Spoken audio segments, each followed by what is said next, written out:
Hi guys, welcome back to our channel. നമ്മളിപ്പോൾ കണ്ടുകൊണ്ടിരിക്കുന്ന new ഡ്രാമയുടെ next എപ്പിസോഡുമായിട്ടാണ് ഞാൻ നിങ്ങളിലേക്ക് എത്തിയിട്ടുള്ളത്. അപ്പോൾ അധികം വെയിറ്റ് ചെയ്യാണ്ട് നമുക്ക് നേരെ എപ്പിസോഡിലേക്ക് പോകാം. ഇപ്പോൾ ജിങ്ഷിനെ കാണിക്കാണ്. നൈറ്റ് നമ്മുടെ യാനിന്റെ അടുത്ത് ഒരു ഷോപ്പിലേക്ക് വരാനായിട്ട് പറഞ്ഞിട്ടുണ്ടല്ലോ. ഇപ്പോൾ യാൻ വരുമെന്നും പറഞ്ഞ് വെയിറ്റ് ചെയ്തിരിക്കാണ്. ആ ടൈമിന് നമ്മുടെ യാനും അവന്റെ ഷെഡ്യൂളൊക്കെ നോക്കി വേറെന്തെങ്കിലും കാര്യമുണ്ടോ എന്ന് അസിസ്റ്റന്റിന്റെ അടുത്ത് ചോദിക്കും. അപ്പോഴാണ് അസിസ്റ്റന്റും ജിങ്ഷി ഇങ്ങനെ വെയിറ്റ് ചെയ്യുന്ന കാര്യം പറഞ്ഞത്. അപ്പൊ തന്നെ എല്ലാവർക്കും ഓടിയിട്ട് ഇതല്ലേ നീ ആദ്യം പറയേണ്ടെന്നും പറഞ്ഞ് ജിങ്ഷിനെ കാണാനായിട്ട് ഓടും. അതേ ടൈം ജിങ്ഷി ആണെങ്കിലോ യാനിനും കൂടി വേണ്ടിയിട്ട് ഐസ്ക്രീം ഒക്കെ ഓർഡർ ചെയ്ത് വെയിറ്റ് ചെയ്തിരിക്കുവാണ്. പക്ഷെ യാൻ ചെല്ലുന്നത് ഈ ഒരു പേരുള്ള വേറൊരു ഷോപ്പിലും ജിങ്ഷി ഒരു ഐസ്ക്രീം ഷോപ്പിലുമാണ്. അങ്ങനെ രണ്ടുപേരും രണ്ട് ഷോപ്പിലായിട്ട് വെയിറ്റ് ചെയ്തിരിക്കുവാണ്. കുറച്ചു നേരം കഴിയുമ്പോഴേക്കും രണ്ടുപേരും ഒരേ ടൈമിന് തന്നെ അങ്ങോട്ടും ഇങ്ങോട്ടും കോൾ ചെയ്യും. പക്ഷെ ഇങ്ങനെ പോയ കോൾ കണക്ട് ആവില്ലല്ലോ. ആ ടൈമിനാണെങ്കിലോ ജിങ്ഷിയുടെ ഫോൺ ഓഫും ആകും. ഇനി എന്ത് ചെയ്യും? പവർ ബാങ്ക് കിട്ടുമെന്ന് അവിടെയുള്ള ഒരു വെയിറ്ററിന്റെ അടുത്തൊക്കെ ചോദിക്കും. അതേ ടൈം യാനും ജിങ്ഷിക്കായിട്ട് നീ അവിടെ തന്നെ വെയിറ്റ് ചെയ്യുന്നുണ്ടോന്ന് ഒരു മെസ്സേജ് അയക്കും. ഇപ്പൊ അവളുടെ ഫോൺ ഓഫ് ആണല്ലോ, അതുകൊണ്ട് തന്നെ മെസ്സേജ് പോവില്ല. അങ്ങനെ തന്നെ ഞാൻ അവിടെയുള്ള വെയിറ്ററിന്റെ അടുത്ത് ഈ ഒരു ഷോപ്പിന്റെ പേരില് വേറെ ഏതെങ്കിലും ഷോപ്പ് വേറെ ഏതെങ്കിലും സ്ഥലത്തുണ്ടോന്ന് ഞാൻ ചോദിക്കും. സാർ എന്തുകൊണ്ടാണ് ചോദിച്ചത്? ഇതേ പേരിൽ ഒരു ഐസ്ക്രീം ഷോപ്പ് ഉണ്ടെന്ന് പറയും. ഇത് കേൾക്കുമ്പോ തന്നെ ഞാൻ അപ്പോ എനിക്ക് വേണ്ടി അവൾ അവിടെയാണ് വെയിറ്റ് ചെയ്തിരിക്കുന്നതെന്നും പറഞ്ഞ് ആ ഷോപ്പിൽ നിന്നോടും. അതേ ടൈം ജിങ്ഷിയുടെ ടേബിളിന്റെ ഫ്രണ്ടിലേക്ക് ഒരു പയ്യൻ വന്നിരിക്കും. അവിടെയുള്ള ഒരു പെൺകുട്ടിയുടെ അടുത്ത് സോറി, ഞാൻ വിചാരിച്ചു നീ ആ ഷോപ്പിലായിരിക്കുമെന്ന്, അതുകൊണ്ട് ഇത്രയും നേരം ഞാൻ അവിടെ നിനക്ക് വേണ്ടി വെയിറ്റ് ചെയ്യുമായിരുന്നു എന്ന് പറയും. ഇത് കേൾക്കുമ്പോൾ ഇതേ പേരില് വേറൊരു ഷോപ്പുള്ള കാര്യം ജിങ്ഷിക്ക് മനസ്സിലാകും. ഇനി ചിലപ്പോ ഞാൻ അവിടെ ഉണ്ടാക്കുമെന്നും പറഞ്ഞ് ജിങ്ഷി അങ്ങനെ തന്നെ ആ ഷോപ്പിലേക്ക് ഓടും. അതേ ടൈം ഞാനാണെങ്കിലോ ഷോപ്പിൽ നിന്ന് പുറത്തേക്ക് ഓടിക്കൊണ്ടിരിക്കുകയാണ്. കാറിലേക്ക് പോലും കയറുന്നില്ല. അസിസ്റ്റന്റ് ആണെങ്കിലോ സാർ കാർ ഇവിടെ ഉണ്ടെന്ന് പറയുന്നൊക്കെയുണ്ട്. പക്ഷെ അതൊന്നും കേൾക്കാനായിട്ട് നമ്മുടെ യാനും നിൽക്കുന്നില്ല. അങ്ങനെ രണ്ടുപേരും ഓപ്പോസിറ്റ് ആയിട്ട് ഓടി വരും. ഒരു കോർണറിൽ വെച്ച് യാൻ ജിങ്ഷിനെ കാണും. ജിങ്ഷി ആണെങ്കിലും ഇവനെ മൈൻഡ് പോലും ചെയ്യാണ്ട് ഓപ്പോസിറ്റ് ഓടിക്കൊണ്ടിരിക്കുകയാണ്. അങ്ങനെ തന്നെ ജിങ്ഷിനെ സ്റ്റോപ്പ് ചെയ്ത് ജിങ്ഷി ഞാൻ ഇവിടെ ഉണ്ടെന്ന് പറയും. അങ്ങനെ ജിങ്ഷി തിരിഞ്ഞു നോക്കി യാനിനെ കാണുമ്പോൾ എങ്ങനെയൊക്കെയോ ഞാൻ നിന്നെ കണ്ടുപിടിച്ചു എന്നുള്ള റിയാക്ഷനൊക്കെ ഇട്ട് ചിരിച്ചോണ്ടിരിക്കും.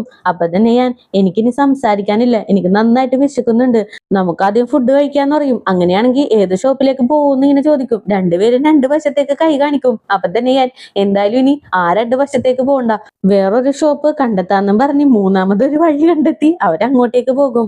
അതേ ടൈം സിസോ ക്ലൈന്റ് മീറ്റിന്റെ ഇടയ്ക്ക് ഇത്തിരി ഡ്രിങ്ക്സ് ഒക്കെ കഴിച്ച് അത് പറ്റാണ്ട് ഇപ്പോ പുറത്തു വന്നിരുന്ന് വോമിറ്റ് ചെയ്തോണ്ടിരിക്കുകയാണ്. സോറി ലില്ലി, നെക്സ്റ്റ് ടൈം ഞാൻ നന്നായിട്ട് ഡ്രിങ്ക് ചെയ്തോളാന്ന് പറയും. എന്തിനാടാ നീ വെറുതെ ഡ്രിങ്ക് ചെയ്യുന്നത്? നിനക്കത് പറ്റില്ല, അതുകൊണ്ട് തന്നെ നെക്സ്റ്റ് ടൈം നീ ഡ്രിങ്ക് ഒന്നും ചെയ്യേണ്ട ആവശ്യമൊന്നും ഇല്ലാന്ന് പറയും. അങ്ങനെയല്ല ലില്ലി, നിന്നോട് അവര് ഡ്രിങ്ക് ചെയ്യാനായിട്ട് പറഞ്ഞപ്പോ അതെനിക്ക് ഇഷ്ടപ്പെട്ടില്ല. നിന്നെ പ്രൊട്ടക്ട് ചെയ്യാൻ വേണ്ടിയിട്ടാണ് കുടിച്ചത്. നിന്നെ പ്രൊട്ടക്ട് ചെയ്യാൻ വേണ്ടിയിട്ട് എനിക്ക് പറ്റാത്ത കാര്യം എന്താന്ന് വെച്ചാൽ ഞാൻ ചെയ്യും, അതിലെനിക്കൊരു പ്രോബ്ലം ഇല്ലാന്ന് പറയും. ലില്ലി ആണെങ്കിലും ചിരിച്ചുകൊണ്ട് എന്തായാലും ജിസോ നമ്മള് കൊളീഗ്സ് ആണ്, എനിക്ക് വേണ്ടി ഇത്രയും ചെയ്യേണ്ട ആവശ്യമൊന്നുമില്ല. നീ ഇപ്പോ എന്നെ പ്രൊട്ടക്ട് ചെയ്യാനായിട്ട് ശ്രമിച്ചില്ലേ, അതിനൊരുപാട് താങ്ക്സ് ഉണ്ട്. പക്ഷെ നമ്മൾക്കിടയില് ഒരു കൊളീഗ്സിന്റെ ബന്ധം മാത്രമേ ഉണ്ടാവുള്ളൂ എന്ന് പറയും. ഇത് കേൾക്കുമ്പോൾ സിസോന്റെ ഫേസ് ഒക്കെ മാറും. അപ്പോ എനിക്കൊരു ചാൻസ് പോലും ഇല്ലെന്ന് ഇങ്ങനെ ചോദിക്കും. ജിസോ നീ ഒരു കാര്യം മനസ്സിലാക്കണം, എനിക്ക് ഓൾറെഡി ബോയ് ഫ്രണ്ട് ഉണ്ട്. ഞങ്ങളുടെ റിലേഷൻഷിപ്പും സ്മൂത്ത് ആയിട്ടാണ് പോകുന്നത്. അതുകൊണ്ട് തന്നെ ഇങ്ങനൊരു ഫീലിങ്സ് നമ്മളുടെ ഇടയിൽ വേണ്ട. നമ്മളൊരു കൊളീഗ്സ് ആയിട്ട് തന്നെ നിൽക്കാം. അതിനുപരി നമുക്ക് നല്ലൊരു ഫ്രണ്ട് ആവാന്ന് പറയും. ആ ടൈമിന് തന്നെ ക്യാബും വരും. ചേട്ടാ, എന്റെ ഫ്രണ്ട് കുറച്ച് കുടിച്ചിട്ടുണ്ട്, കെയർഫുൾ ആയിട്ട് വീട്ടിലേക്ക് ഡ്രോപ്പ് ചെയ്യണമെന്ന് ആ ഡ്രൈവറിന്റെ അടുത്ത് പറഞ്ഞ് നീ എന്തായാലും വീട്ടിലേക്ക് പോയിക്കോ, എനിക്കിപ്പോ നിന്റെ കൂടെ വരാനായിട്ട് സാധിക്കില്ല, എനിക്ക് വേറൊരു വർക്ക് ഉണ്ടെന്ന് പറയും. പിന്നെ എന്തായാലും ഒന്നും പറയാനായിട്ട് സിസോനും പറ്റില്ലല്ലോ. ഓക്കെ, വർക്കെല്ലാം കഴിഞ്ഞ് കെയർഫുൾ ആയിട്ട് വീട്ടിലേക്ക് പോകുന്നു പറഞ്ഞ് സിസോയും പോകും. പുറകെ തന്നെ ലില്ലി ഇസോയിന് കോള് ചെയ്യും. ഞാനിപ്പോ നിന്റെ വീട്ടിലേക്ക് പോയിക്കോട്ടെ എന്ന് ഇങ്ങനെ ചോദിക്കും. അവനാണെങ്കിലും അത് കേട്ട് എനിക്ക് മനസ്സിലായി ലില്ലി, നീ പറഞ്ഞതിന്റെ അർത്ഥം എനിക്ക് എന്താണെന്ന് മനസ്സിലായി. ഞാൻ നാളെ തന്നെ ഗ്രോസറീസ് ഒക്കെ വാങ്ങി നിന്റെ വീട്ടിലേക്ക് വരും. എന്നിട്ട് എന്റെ കൈ കൊണ്ട് തന്നെ നിനക്ക് ഞാൻ കുക്ക് ചെയ്ത് തരുമെന്ന് പറയും. ഇത് കേട്ട് ലില്ലിയുടെ ഫേസ് ഒന്ന് ലൈറ്റ് ആയിട്ട് മാറുന്നൊക്കെയുണ്ട്. അങ്ങനെയാണെങ്കിൽ ഓക്കെ, നമുക്ക് നാളെ മീറ്റ് ചെയ്യാന്നും പറഞ്ഞ് കോളും കട്ട് ചെയ്ത് അവിടെ നിൽക്കും. അതേ ടൈം ലിങ്ങിനെ കാണിക്കാണ്. പുള്ളിക്കാരൻ നമ്മുടെ നാൻസിക്ക് മെസ്സേജ് അയച്ച് എന്തായാലും എന്റെ ഷോപ്പ് ഓപ്പൺ ആവാൻ വേണ്ടി പോവാണ്, എന്തായാലും ഫ്രീ ആണെങ്കിൽ ഇങ്ങോട്ടേക്ക് വാ, ഞാനൊരു ഡ്രിങ്ക് ഓഫർ ചെയ്യാം, അതിന്റെ കൂടെ നീ ഈ ഒരു ബാർ ഇനോഗ്രേറ്റ് ചെയ്ത് വിട്, പിന്നെ ഓൺലൈനിൽ പ്രൊമോഷനും കൊടുക്കണോന്ന് പറയും. ആ ഓക്കെ, ഞാൻ വന്നേക്കാന്ന് പറഞ്ഞ് സിയയും പറയും. പക്ഷെ ഇങ്ങനെ ഇപ്പോ സിയയുടെ അടുത്ത് നന്നായിട്ട് ക്രഷ് അടിച്ചിട്ടുണ്ടല്ലോ. ഫോട്ടോയൊക്കെ നോക്കി ഭയങ്കര ഹാപ്പി ആയിട്ടിരിക്കും. അപ്പൊ അവിടെയുള്ള വെയിറ്ററും സാർ എന്താണ് ഇത്രക്ക് ഹാപ്പി ആയിട്ടിരിക്കുന്നത് എന്താന്നും പറഞ്ഞ് ഫോണിലേക്ക് എത്തി നോക്കും. സാറപ്പോ ഈ ബ്യൂട്ടി കണ്ടിട്ടാണല്ലേ ഇത്രയും ഹാപ്പി ആയിട്ട് ഇരിക്കുന്നതെന്ന് ഇങ്ങനെ ചോദിക്കും. നിനക്കെന്താടാ ഇവളെ കണ്ടിട്ട് ബ്യൂട്ടി ആയിട്ട് തോന്നുന്നുണ്ടോ? നീ എന്നിന്റെ പണി നോക്ക്, പോടാ പോന്നും പറഞ്ഞ് ആ പയ്യനെ ഓടിച്ചു വിട്ട് നാൻസിയുടെ പിക്ക് സൂം ചെയ്ത് നോക്കി വെള്ളം ഉറക്കി നിൽക്കാണ്. അതേ ടൈം സുഷി ഈച്ചനെ കാണാനായിട്ട് അവന്റെ വീട്ടിലേക്ക് ചെല്ലും. അവനിപ്പോ പുതിയൊരു ഹോസ്പിറ്റലിലേക്ക് വർക്കിന് കയറാനായിട്ട് ഇന്റർവ്യൂ അറ്റൻഡ് ചെയ്യാൻ നിൽക്കുവാണ്. എന്റെ അങ്കിളും അതേ ഹോസ്പിറ്റലിൽ വർക്ക് ചെയ്യുന്നുണ്ട്, അതുകൊണ്ട് തന്നെ നിന്നെ ഹെൽപ്പ് ചെയ്യാനായിട്ട് എനിക്ക് താല്പര്യം ഉണ്ടെന്നും പറഞ്ഞ് കുറച്ച് വർക്ക് മെറ്റീരിയലൊക്കെ ഈച്ചനായിട്ട് കൊടുക്കും. അതിനുശേഷം റൂമൊക്കെ നോക്കി എന്താണ് വീട് മൊത്തം മെസ്സി ആയിട്ടിരിക്കുവാണല്ലോ. നമ്മളിപ്പോ കപ്പിളൊന്നും അല്ല, എന്നാലും നമ്മൾ നല്ല ഫ്രണ്ട്സ് അല്ലേ, എന്തായാലും നീ അതിന്റെ കാര്യങ്ങളൊക്കെ പ്രിപ്പയർ ചെയ്തു, ഞാനിവിടെയൊക്കെ ക്ലീൻ ചെയ്തോളാന്നും പറഞ്ഞ് ഈച്ചൻ വർക്ക് ചെയ്തോണ്ടിരിക്കുമ്പോ സുഷി വീട് മൊത്തം ക്ലീൻ ചെയ്യാനായിട്ട് തുടങ്ങും. അങ്ങനെ നെക്സ്റ്റ് ഡേയും ആകും. നമ്മുടെ ജിങ്ഷി വർക്ക് എല്ലാം കഴിഞ്ഞപ്പോ വീട്ടിലേക്ക് വരുവാണ്. ആ ടൈമിന് നാൻസി സ്കൂട്ടറുമായിട്ട് പുറത്തേക്ക് വരും. ഇന്നാണ് ലിങ്ങിന്റെ ബാറിന്റെ ഓപ്പണിങ്. ആ കാര്യം പറഞ്ഞിട്ട് നിനക്കും ഇൻവിറ്റേഷൻ അവൻ അയച്ചതല്ലേ, എന്തായാലും നീയും കൂടെ എന്റെ കൂടെ വാ, ഒറ്റക്ക് പോകാനായിട്ട് എനിക്ക് മടിയാവുന്നു, വേഗം പോയി റെഡി ആയിട്ട് വാന്ന് പറയും. അയ്യോ നാൻസി, എനിക്ക് കുറച്ച് വർക്കും കൂടി പെൻഡിങ് ഉണ്ട്, അത് തീർത്തിട്ട് ഞാൻ അങ്ങോട്ടേക്ക് വന്നേക്കാം, ഇപ്പൊ നീ പോയിക്കോന്നും പറഞ്ഞ് ജിങ്ഷി നാൻസിനെ പറഞ്ഞഴക്കും. അതേ ടൈം ബാറിൽ കാണിക്കാണ്. ഞാനൊരു ഗിഫ്റ്റുമായിട്ട് ലിങ്ങിനെ കാണാനായിട്ട് ചെല്ലും. ലിങ്ങിനും ഹാപ്പി ആയിട്ട് ഞാൻ ഇൻവൈറ്റ് ചെയ്ത പ്രകാരം എന്നെ ചീറപ്പ് ചെയ്യാനായിട്ട് വന്ന ഫ്രണ്ട്സ് ആണ് ഇവരെല്ലാവരും. ഇവിടെ എന്തായാലും ഭയങ്കര നോയ്സി ആയിരിക്കും, ചേട്ടനെ കുറച്ച് കാമായിട്ട് ഇരിക്കണമെങ്കിൽ അവിടെ VIP റൂം ഉണ്ട്, ചേട്ടൻ വേണമെങ്കിൽ അങ്ങോട്ടേക്ക് പോയിരുന്നോന്ന് പറയും. ആ ഓക്കേടാന്നും പറഞ്ഞ് ഞാൻ അങ്ങനെ ആ റൂമിലേക്ക് പോകും. പുറകെ തന്നെ നാൻസിയും വരും. ഒരു വലിയ ബൊക്കെ എടുത്തു കൊടുത്തിട്ട് ഇത് ജിങ്ഷി നിനക്ക് തരാനായിട്ട് പറഞ്ഞതാണ്, അവൾക്ക് എന്തായാലും വരാനായിട്ട് സാധിക്കില്ല, ബിസിനസ് ട്രിപ്പ് ഒക്കെ കഴിഞ്ഞ് ഇപ്പോഴല്ലേ വന്നത്, നല്ല ടയേർഡാണ് അവള്, അതുകൊണ്ടാണ് എന്റെ അടുത്ത് ഗിഫ്റ്റ് തന്നയച്ചത്, പിന്നെ ഇതെന്റെ ഗിഫ്റ്റാന്നും പറഞ്ഞ് വേറൊരു ഗിഫ്റ്റ് കൊടുക്കും. അയ്യോ ഈ ഗിഫ്റ്റ് ഭയങ്കര ക്യൂട്ടായിട്ടുണ്ട്, വാ നാൻസി പോവാന്നും പറഞ്ഞ് ലിങ് അങ്ങനെ നാൻസിയുമായിട്ട് പോകും. അതേ ടൈം ജിങ്ഷി ആണെങ്കിലും റെഡി ആയിട്ട് നാൻസിക്ക് കോൾ ചെയ്ത് ഞാൻ ദേ ഇറങ്ങുവാന്ന് പറയും. അങ്ങനെ സിം കട്ട് ചെയ്താല് ഞാൻ നേരെ ലിങ്ങിന്റെ അടുത്തേക്ക് വരും. ഞാൻ എന്തായാലും കുടിക്കാനായിട്ട് പോകുന്നില്ല, നിന്നെ ജസ്റ്റ് ചിയറപ്പ് ചെയ്തിട്ട് പോകാമെന്ന് വിചാരിച്ച് വന്നതാണ്, എന്തായാലും എനിക്ക് പോയിട്ട് കാര്യമുണ്ട്, ഞാൻ പോവാന്നും പറഞ്ഞ് പയ്യെ പുറത്തേക്ക് നടക്കും. അപ്പോഴേക്കും നാൻസി ഓടി വന്ന് ജിങ്ഷിയും വരാന്ന് പറഞ്ഞു, ഇപ്പതേ വീട്ടിൽ നിന്ന് ഇറങ്ങിന്നാ വിളിച്ച് പറഞ്ഞെന്ന് പറയും. ജിങ്ഷി ഇങ്ങോട്ടേക്ക് വരുന്നുണ്ടെന്ന് കേൾക്കുമ്പോ തന്നെ പുറത്തേക്ക് പോയ ഞാനാണെങ്കിലും യൂട്ടേൺ അടിച്ച് അകത്തേക്ക് കയറിയിരിക്കും. അല്ല നീ ഇവിടെ നിന്ന് പോകുന്നല്ലേ പറഞ്ഞത്, ഇപ്പൊ എന്തിനാ നീ ഇങ്ങോട്ടേക്ക് വന്നേന്ന് നിന്നെ ചോദിക്കും. ഈ ജ്യൂസ് കൊള്ളാലോ, ഇത് നല്ല ടേസ്റ്റ് ആയിരിക്കുമല്ലേ എന്നും പറഞ്ഞ് ഞാനാണെങ്കിലും ലിങ്ങിനെ മൈൻഡ് ചെയ്യാണ്ട് ആ ജ്യൂസ് വലിച്ചു കുടിച്ചോണ്ടിരിക്കും. അങ്ങനെ കുറച്ചു നേരം കഴിയുമ്പോ ജിങ്ഷിയും അങ്ങോട്ടേക്ക് എത്തും. നാൻസി സ്റ്റേജിൽ കയറി നിന്ന് പാടുന്നുണ്ട്, അതെല്ലാം രസിച്ച് പുറത്തു നിന്ന് നമ്മുടെ ലിങ്ങും എൻജോയ് ചെയ്യുന്നുണ്ട്. ഇത് കണ്ട് ജിങ്ഷി നേരെ ലിങ്ങിന്റെ അടുത്തേക്ക് ചെല്ലും. ലിങ് അപ്പൊ തന്നെ എന്തായാലും ഇവിടെ നിൽക്കണ്ട, അകത്ത് VIP റൂം ഉണ്ട്, അങ്ങോട്ടേക്ക് പോയിരുന്നോന്ന് പറയും. ആ ഓക്കെ എന്നും പറഞ്ഞ് ജിങ്ഷി നേരെ VIP റൂമിലേക്ക് കയറും. അവിടെ നമ്മുടെ യാൻ ഇരിക്കുന്നുണ്ടല്ലോ. ഹലോ മിസ്റ്റർ യാൻ, നിങ്ങൾ കുടിക്കാറില്ലല്ലോ, പിന്നെ എന്തിനാ ഇങ്ങോട്ടേക്ക് വന്നേന്നിനെ ചോദിക്കും. വേറൊന്നുമല്ല, ഞാനും ഈ ബാറിൽ ഇൻവെസ്റ്റ് ചെയ്തിട്ടുണ്ട്, അപ്പൊ ഒന്ന് ചിയറപ്പ് ചെയ്ത് ഒന്നെല്ലാം കണ്ടിട്ട് പോകാമെന്ന് വിചാരിച്ച് വന്നതാന്നും പറഞ്ഞ് ഞാനാണെങ്കിലോ എന്തോ എല്ലാം ചുറ്റിക്കാണുന്ന പോലെ അങ്ങോട്ടും ഇങ്ങോട്ടും നോക്കിക്കൊണ്ടിരിക്കും. പിന്നെ ജിങ്ഷിക്കും സംസാരിക്കാനായിട്ട് പറ്റുന്നില്ല, ആകെ ഓക്വേർഡ് ആയിട്ട് നിൽക്കും. ആ ടൈമിന് വെയിറ്റർ വന്ന് ജിങ്ഷിക്കായിട്ട് ഒരു സ്ട്രോബെറി ജ്യൂസ് അവിടെ വെച്ചിട്ട് പോകും. അയ്യോ ഇത് കൊള്ളാലോ, എനിക്ക് ഏറ്റവും ഇഷ്ടമുള്ള ജ്യൂസാണ് ഇതെന്നും പറഞ്ഞ് ജിങ്ഷിയും ആ ജ്യൂസ് കുടിക്കും. നിനക്ക് വേണ്ടിയിട്ട് ഞാനാണ് അത് ഓർഡർ ചെയ്തതെന്ന് പറയും. അതെങ്ങനെ നിങ്ങൾക്കറിയാന്ന് ഇങ്ങനെ ചോദിക്കും. സ്കൂൾ കാലഘട്ടത്തിലൊക്കെ സ്ട്രോബെറീസ് ഒക്കെ നീ ഭയങ്കര ഇഷ്ടത്തോടു കൂടി കഴിക്കുന്നത് ഞാൻ കണ്ടിട്ടുണ്ട്, അതുകൊണ്ടാണ് ഞാനിപ്പോ നിനക്ക് വേണ്ടി സ്ട്രോബെറി ജ്യൂസ് ഓർഡർ ചെയ്തതെന്ന് പറയും. ആ ടൈമിനൊക്കെ പ്രഷർ ഹാൻഡിൽ ചെയ്യാൻ പറ്റാണ്ട് അങ്ങനെ ഒരു റിലീഫിന് വേണ്ടിയിട്ടാണ് ഞാൻ അങ്ങനെ സ്ട്രോബെറീസ് ഒക്കെ കഴിച്ചുകൊണ്ടിരുന്നേന്ന് പറയും. അങ്ങനെയാവുമ്പോ പ്രഷറും നല്ലതാന്നും പറഞ്ഞിട്ട് നമ്മുടെ ഞാനും ഒരു വിറ്റെടുത്തിടും. എന്തൊക്കെ ചെയ്തിട്ടും ഇവരെ രണ്ടുപേരുടെയും കോൺവെർസേഷൻ നല്ല രീതിക്ക് പോകുന്നൊന്നുമില്ല. കുറച്ചു നേരം ജിങ്ഷി ട്രൈ ചെയ്തിട്ട് നടക്കുന്നില്ല എന്ന് മനസ്സിലാവുമ്പോ മിസ്റ്റർ ഹാൻ നമുക്ക് രണ്ടുപേർക്കും കൂടി ഒരു ഗെയിം കളിച്ചാലോ എന്നും പറഞ്ഞ് ഒരു ഗെയിമിന്റെ റൂൾസ് ഒക്കെ പറയും. പിന്നെ ഈ ഗെയിമില് തോറ്റുപോയി കഴിഞ്ഞാല് സ്പെഷ്യൽ ഡ്രിങ്ക് കുടിക്കേണ്ടി വരുമെന്നും പറഞ്ഞ് ഒരു ഗ്ലാസ് എടുത്ത് വെച്ച് ഒരുപാട് സാധനങ്ങൾ മിക്സ് ചെയ്ത് ഒരു ഡ്രിങ്ക് ഉണ്ടാക്കി വെക്കും. അങ്ങനെ ആ ഗ്ലാസിന്റെ മുകളിലേക്ക് ഒരുപാട് കാർഡ്സ് എടുത്ത് വെക്കും. അങ്ങനെ രണ്ടുപേരും ഊതാനായിട്ട് തുടങ്ങും. അവസാനത്തെ ആ ഒരു കാർഡ് ആരാണോ ഊതുന്നത് അയാൾ വേണം ഈ ഡ്രിങ്ക് കുടിക്കാനായിട്ട്. അങ്ങനെ രണ്ടുപേരും പരസ്പരം ഊതും. അതിനുശേഷം രണ്ടുപേരും പരസ്പരം നോക്കും, പിന്നൊന്ന് ശരിക്കും. അവസാനം രണ്ട് കാർഡ്.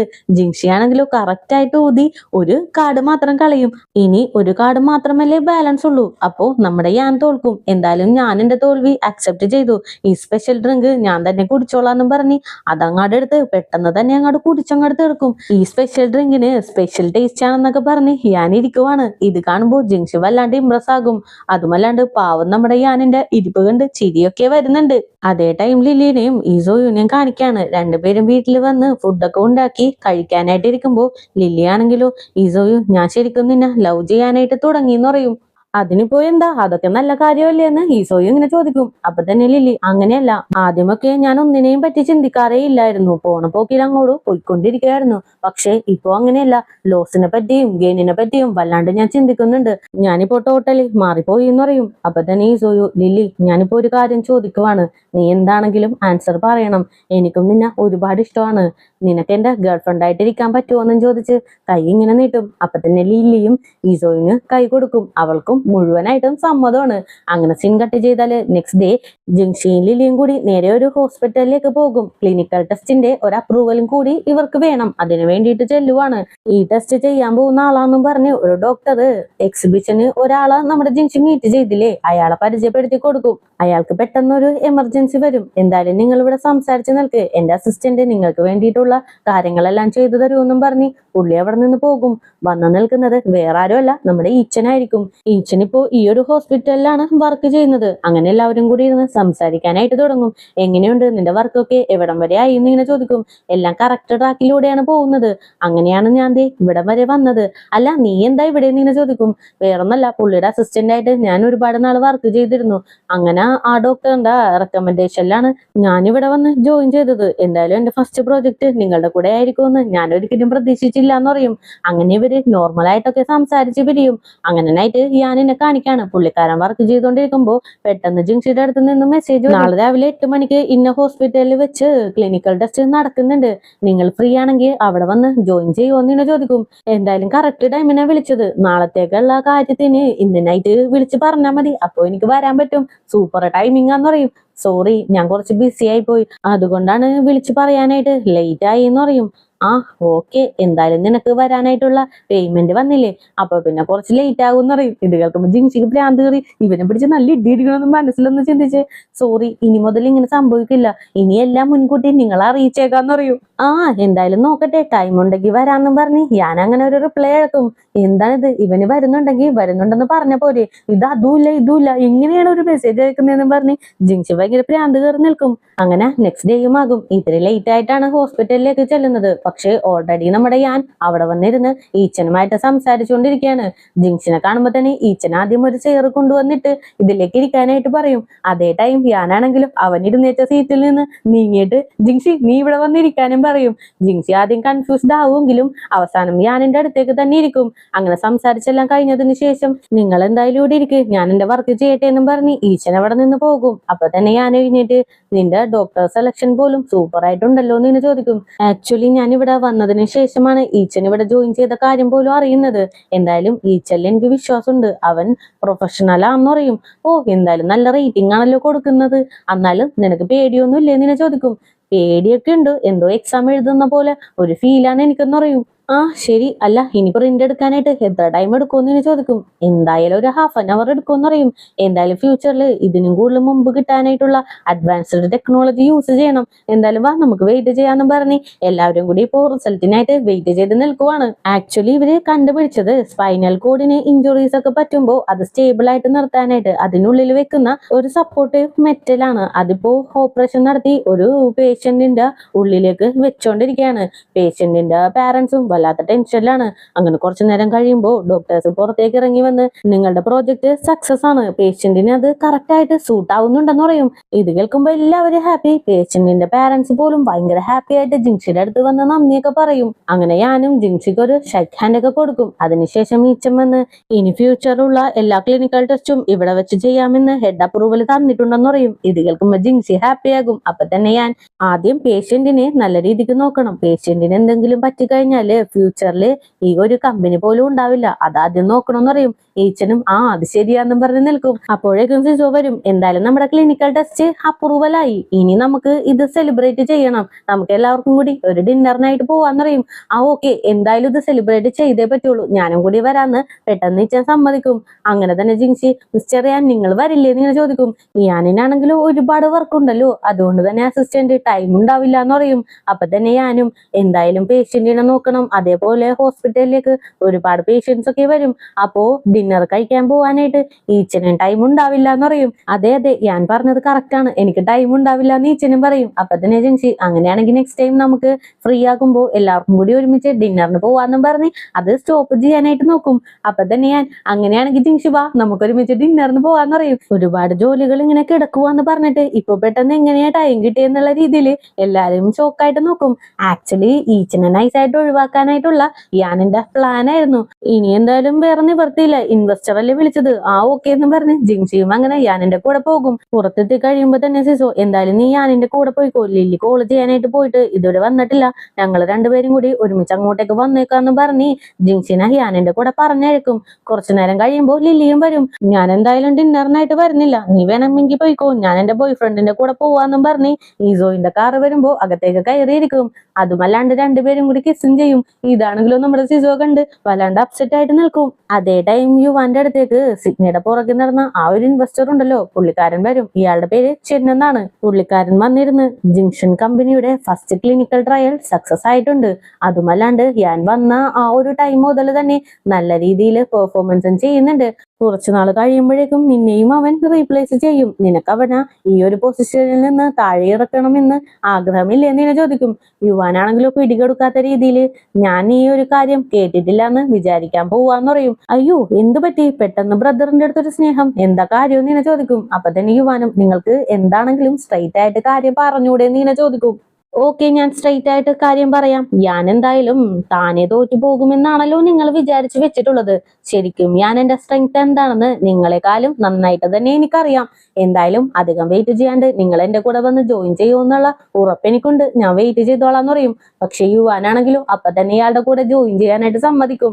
അതേ ടൈം സിസോനെ കാണിക്കാണ്. പുള്ളിക്കാരൻ ലവ് ഫെയിലിയർ ആയ സങ്കടത്തില് ലിങ്ങിന്റെ ബാറിൽ വന്ന് ഭയങ്കരമായിട്ട് കുടിച്ചോണ്ടിരിക്കുകയാണ്. ഇത് കണ്ട് ലിംഗം വന്നിരുന്ന്, എന്താണ് ബോസ്, ലവ് ഫെയിലിയർ ആയെന്ന് തോന്നുന്നുണ്ടല്ലോ, പറയാൻ പറ്റുമെങ്കിൽ പറ, നമ്മൾ സെയിം ഏജ് അല്ലേ, കേട്ടാൽ എനിക്ക് എന്തായാലും മനസ്സിലാക്കാനായിട്ട് സാധിക്കുമെന്ന് പറയും. ആ മോനെ, ലവ് ഫെയിലിയർ ആണ്, വേറൊന്നുമല്ല, എനിക്കൊരു പെൺകുട്ടീനെ ഭയങ്കര ഇഷ്ടമാണ്, അവളുടെ പേരുണ്ടല്ലോ ലില്ലി എന്നാണ്, എന്ത് സ്വീറ്റ് ആയിട്ടുള്ള പേരാണെന്ന് അറിയാമോ എന്നും ചോദിച്ച് സിസോ അങ്ങനെ കഥ പറയാനായിട്ട് സ്റ്റാർട്ട് ചെയ്യും. എന്തായാലും ഇതോടുകൂടി തന്നെ ഇന്നത്തെ എപ്പിസോഡും കൂടി ഇവിടെ അവസാനിക്കാണ്. നെക്സ്റ്റ് എപ്പിസോഡുമായിട്ട് എത്രയും പെട്ടെന്ന് തന്നെ വരുന്നതായിരിക്കും. അപ്പോൾ പുതിയ കൂട്ടുകാരെങ്കിലും നമ്മുടെ ഈ ചാനൽ വിസിറ്റ് ചെയ്തിട്ടുണ്ടെങ്കിൽ സബ്സ്ക്രൈബ് ചെയ്ത് കൂടെയുള്ള ബെല്ലൈക്കണും കൂടി എനേബിൾ ചെയ്ത് വെച്ചേക്കുക. കൂടെ തന്നെ വീഡിയോക്ക് ഒരു ലൈക്കും, വീഡിയോനെ കുറിച്ചുള്ള അഭിപ്രായങ്ങൾ കമന്റിലൂടെയും അറിയിച്ച് ഞങ്ങളെ സപ്പോർട്ട് ചെയ്യുക. അപ്പോൾ നെക്സ്റ്റ് എപ്പിസോഡുമായിട്ട് വരുന്നവരേക്കും tata bye bye, see U.